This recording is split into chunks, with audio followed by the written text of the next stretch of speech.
நாட்டில் சகிப்புத்தன்மையின்மை அதிகரித்து வரும் நிலையில் பத்திரிகையாளர்களின் தைரியம் ஜனநாயகத்தை காக்கும் கடைசி அரணாக இருப்பதாக முதலமைச்சர் மு க ஸ்டாலின் பெருமிதம் தெரிவித்துள்ளார். தேசிய பத்திரிகை தினத்தையொட்டி எக்ஸ் தளத்தில் பதிவிட்டுள்ள அவர், உண்மை மற்றும் நம்பகத்தன்மையை நிலைநிறுத்தும் பத்திரிகையாளர்களின் இடைவிடாத முயற்சியை மதிப்பதாக குறிப்பிட்டுள்ளார். சகிப்புத்தன்மையின்மை அதிகரித்து வரும் இன்றைய காலகட்டத்தில் பத்திரிகையாளர்களின் தைரியம்தான் ஜனநாயகத்தை காக்கும் கடைசி அரணாக இருப்பதாக கூறியுள்ளார். அச்சம் அல்லது சார்பு நிலை இல்லாமல் பத்திரிகை துறை செழிக்க வேண்டும் என்று கூறியுள்ள முதலமைச்சர், நமது ஜனநாயகத்தை காக்கும் குரல்களை பாதுகாக்க அனைவரும் துணை நிற்போம் என்றும் கேட்டுக் கொண்டுள்ளார்.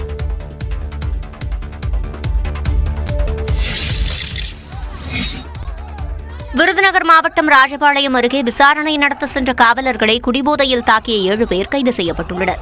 விருதுநகர் மாவட்டம் ராஜபாளையம் பஞ்சு மார்க்கெட் அருகே உள்ள டாஸ்மாக் கடையில் மது குடிக்கும் போது ஏற்பட்ட தகராறில் இசக்கி என்பவரை 6 பேர் கொண்ட கும்பல் தாக்கியது. இதில் காயமடைந்த இசக்கி இரத்த காயங்களுடன் ராஜபாளையம் வடக்கு காவல் நிலையத்திற்கு சென்று புகார் அளித்துள்ளார். இதனையடுத்து தாக்குதல் நடத்தியவர்களிடம் விசாரணை நடத்த சென்ற காவலர்கள் 3 பேரை போதை கும்பல் சரமாரியாக தாக்கியது. சம்பவ இடத்திற்கு வந்த மற்ற காவலர்கள் காயமடைந்த காவலர்களை மீட்டு அரசு மருத்துவமனைக்கு அனுப்பி வைத்தனர். காவலர்களை போதை கும்பல் தாக்கும் வீடியோ சமூக வலைதளங்களில் வெளியாகி அதிர்ச்சியை ஏற்படுத்தியது.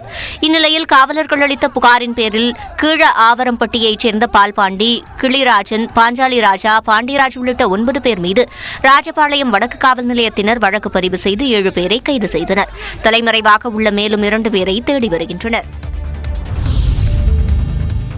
காவல்துறையால் தேடப்பட்டு வரும் நடிகை கஸ்தூரி ஆந்திராவில் பதுங்கியிருப்பதாக தகவல் வெளியாகியுள்ளது. தெலுங்கு மக்கள் குறித்து அவதூறாக பேசி நடிகை கஸ்தூரி மீது பல்வேறு தரப்பினர் புகார் தெரிவித்தனர். இதைத் தொடர்ந்து சென்னை எழும்பூர் காவல் நிலையத்தில் கஸ்தூரி மீது வழக்கு பதிவு செய்யப்பட்டது.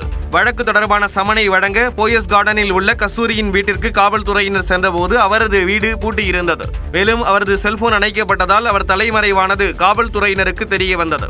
இதனையடுத்து நடிகை கஸ்தூரியை பிடிக்க 2 தனிப்படைகள் அமைத்து தேடுதல் வேட்டையில் ஈடுபட்டுள்ளனர். இதனிடையே நடிகை கஸ்தூரி தரப்பில் அளிக்கப்பட்டிருந்த முன்பிணை மனுவை உயர்நீதிமன்ற மதுரை கிளை தள்ளுபடி செய்தது. இதையடுத்து கஸ்தூரியை கைது செய்வதற்கான நடவடிக்கைகளை காவல்துறையினர் மேற்கொண்டுள்ளனர். இந்நிலையில் ஆந்திர மாநிலத்தில் கஸ்தூரி பதுங்கியிருப்பதாக தனிப்படை போலீசாருக்கு தகவல் கிடைத்துள்ளது. திரைப்பட தயாரிப்பாளர் ஒருவரின் ஆதரவில் கஸ்தூரி பதுங்கியிருப்பதாக சந்தேகிக்கப்படக்கூடிய நிலையில் தனிப்படை போலீசார் தீவிர விசாரணை நடத்தி வருகின்றனர்.